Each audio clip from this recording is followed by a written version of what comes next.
বেঙ্গল এসটিএফের হাতে গ্রেফতার 4। ধৃত 4 জনকে নিয়ে আসা হলো বিধাননগর আদালতে।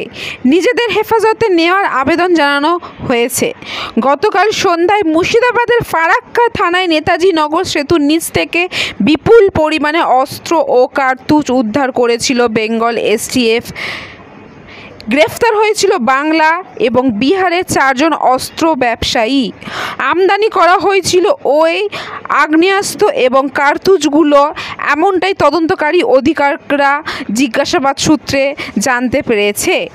উদ্ধার হয়েছে মোট 9টি আগ্নেয়াস্ত্র এবং 158টা রাউন্ড কার্তুজ।